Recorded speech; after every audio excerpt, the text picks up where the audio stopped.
As the United States moves closer toward a government shutdown, are you wondering how it might affect you? I spent 3 weeks researching 10 years worth of US government shutdowns and learned some pretty interesting things. On December 22nd, 2018, the US federal government began what would turn into the longest shutdown in its history. Every one of its 2.8 million employees were affected in some way, and the ripples of this spread throughout the economy. Mr. Stratford, it's just a shutdown. And hell is just a sauna. So what can we learn from the 2018 shutdown that will help you better navigate 2023? In this video, we're going to talk about 10 government agencies that were affected and explain how things might play out differently this time around. Let's get started with one of the biggest impacts. The Bureau of Industry and Security oversees most export controls in the US. Since you need a BIS license to export most things on the Commerce Control List, the chance of you being impacted grows with every day that goes by.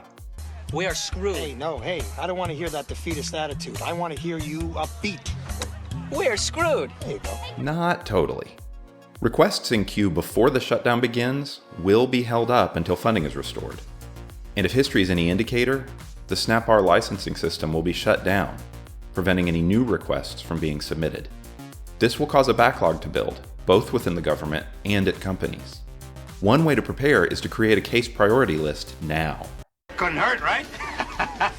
That way you can submit the most important ones first and work with Commerce to expedite their review once everything goes back to normal.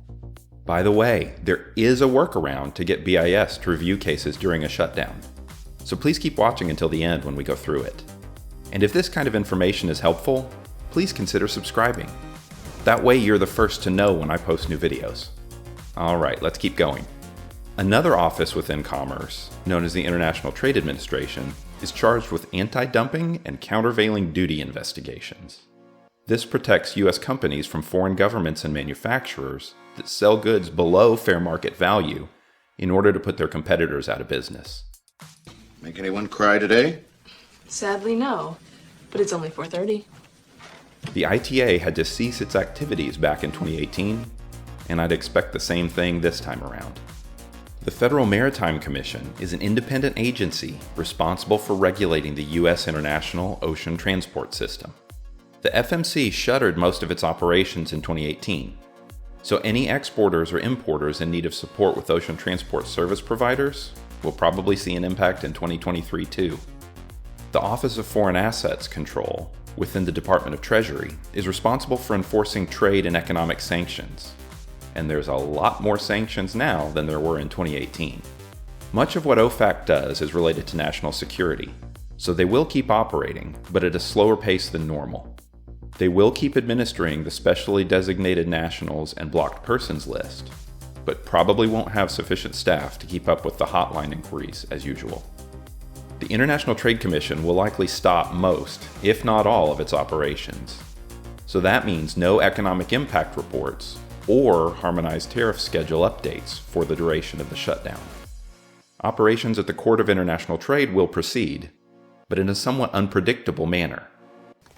I know every cop in town, bucko. This is not good.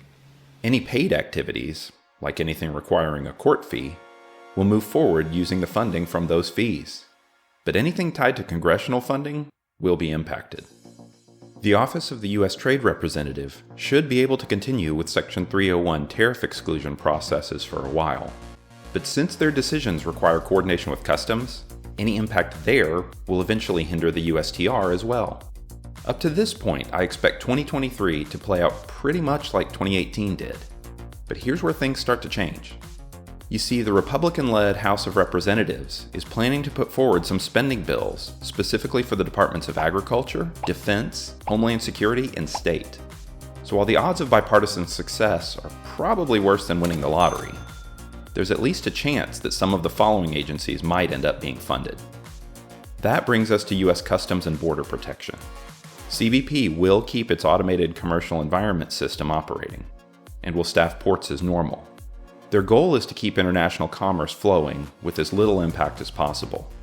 That being said, any USG employee who's deemed essential has to keep working without actually receiving any pay. While everyone will receive back pay once the shutdown is over, the longer things drag on, the more likely it is that people are personally impacted. And that will definitely slow everything down. In 2018, Homeland Security, which includes Customs, noticed a significant increase in the rate of staff calling in sick. Hey. About me coming into work today.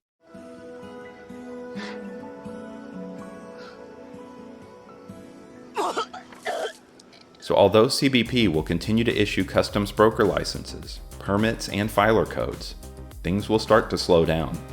Additionally, the agency won't be processing refunds on entry or drawback transactions, causing a queue to form. Within the Department of Defense, almost all uniformed service members will continue serving. Roughly half of the 800,000 civilian employees will end up being furloughed, though. This means that all DoD offices will keep operating, but at a slower rate than normal. DoD published a plan in August describing how their operations would be modified. If you'd like to learn more, I've added a link to it in the description below.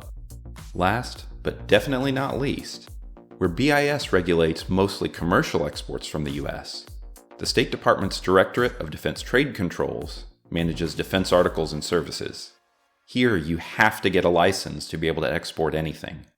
During past shutdowns, DDTC has operated with a skeleton staff that keeps compliance operations functioning. Think investigations and consent agreements. But the department's licensing work is severely impacted. My insurance does not cover Shutdowns. I'd bet no one's does. In 2018, most everything stopped moving within D-Trade. And in 2023, we can expect the same thing to happen with DEX. Now, like I mentioned earlier, both BIS and DDTC do have ways to get cases worked during a shutdown. There's a catch, though. You have to make a special request with a really compelling story. That's a touching story. It really is. Not my problem. Would you be willing to make it your problem if I provide generous compensation? Not quite. The license application has to provide direct support to either the military, a humanitarian effort, or some other similar emergency. As we get closer, check their websites for updates with specific guidance. Or stay tuned to this channel, as I'll share important updates. Both will publish a list of requirements, along with the specific email address you need to use to kick off the process. Now before you go and fill up their inbox, try and think through the request from their perspective. Can you clearly explain how the license will support a key US government objective? And before you try, no. Helping your company hit its quarterly financial targets won't suffice. Here are a few examples of cases they might choose to process. So are there any of these agencies where you'd like me to do more of a deep dive? If you do, just let me know in the comments. I'd be happy to make a video going through any of them in detail. I really appreciate you taking the time to watch this video. I hope you have a great morning, afternoon, or evening, whatever time it is where you are. And remember, if you ever have a question, go ask David. Grow global, y'all.